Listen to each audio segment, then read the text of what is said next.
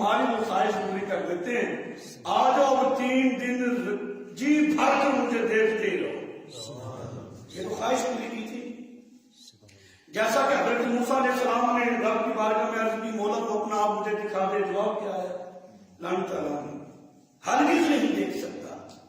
عرض کی مولا میں نہیں دیکھ سکتا، تو دکھا تو سکتا ہے، نہ دکھا دے۔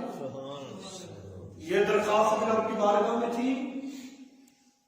پھر وقت آیا معراج کی رات، رب تعالیٰ نے حضرت موسیٰ علیہ السلام سے فرمایا، موسیٰ تیری درخواست اور دعا کی قبولیت کا وقت آ گیا ہے۔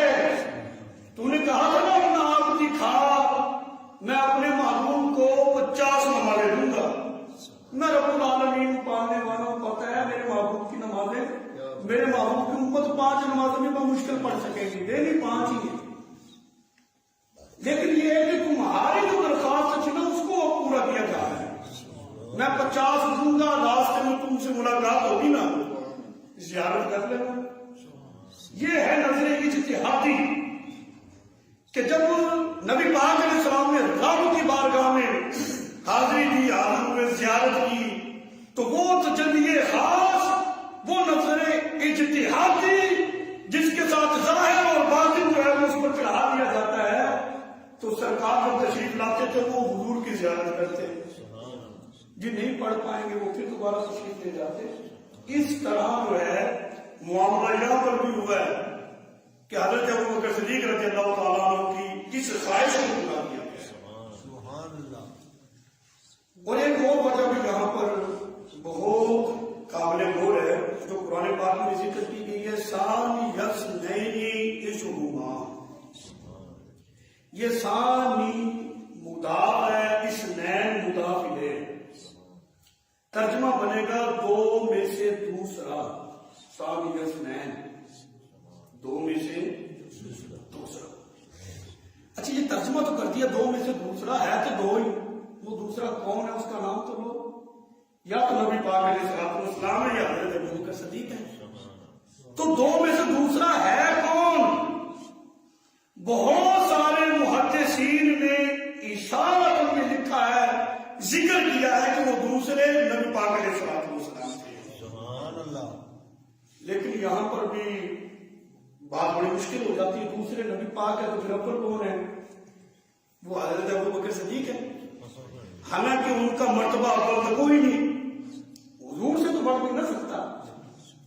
اگر حضور کو ثانی بنائیں مرتبے کے اعتبار سے، نبی پاک علیہ السلام ثانی نہیں، حضور تو اول ہے، 2 میں سے دوسرا پھر ہے کون؟ کہتے ہے سرکار ہی۔ اور مرتبے کے اعتبار سے ابوبکر صدیق اول ہے نہیں، لیکن ہے اول، یہاں پر وہ جو اشارہ ہوا ہے تو مرتبے کے اعتبار سے نہیں بلکہ وفا کے اعتبار سے اول ہے تو حضرت ابوبکر صدیق رضی اللہ عنہ۔ اور خلافت کا بھی اشارہ مل رہا ہے کہ جو خلیفہ اول ہوں گے وہ حضرت ابوبکر صدیق ہیں۔ پھر غار میں یہ جو غار سور کی بات ہو رہی ہے اور سامنے حضور ہے، کیوں؟ اگلا جو حصہ ہے نا، اذ یقول لصاحبہ، جب کہا انہوں نے اپنے صحابی سے، صاحبہ، نبی پاک علیہ السلام کے اصحاب کی جو تعداد ہے تھوڑا اختلاف ہے، 1,14,000، معروف روایت ہے 1,24,000 صحابہ اکرام کی تعداد، 1,24,000 اصحاب رسول میں سے صرف اور صرف حضرت ابوبکر صدیق رضی اللہ تعالیٰ عنہ کا یہ خاصہ اور یہ شان، یہ مقام اور عظمت ہے جن کے صحابی ہونے کو رب نے خود اپنے کلام الہی میں ذکر کیا ہے۔ سبحان اللہ۔ دوسرے جتنے بھی اصحاب ہیں ان کے صحابی ہونے کو حضور نے بیان کیا ہے یا دیگر صحابہ نے بیان کیا ہے یا پھر اسماء و رجال کی کتب سے ملتا ہے یا دیگر کتابوں سے ان کا ثبوت ملتا ہے۔ اگر رب نے کسی کے صحابی ہونے کا ذکر کلام الہی میں کیا تو حضرت ابوبکر صدیق رضی اللہ عنہ۔ اسی وجہ سے علم الکلام کی کتابوں میں یہ ذکر کیا گیا ہے کہ حضرت ابوبکر صدیق رضی اللہ عنہ کے صحابی ہونے کا انکار یہ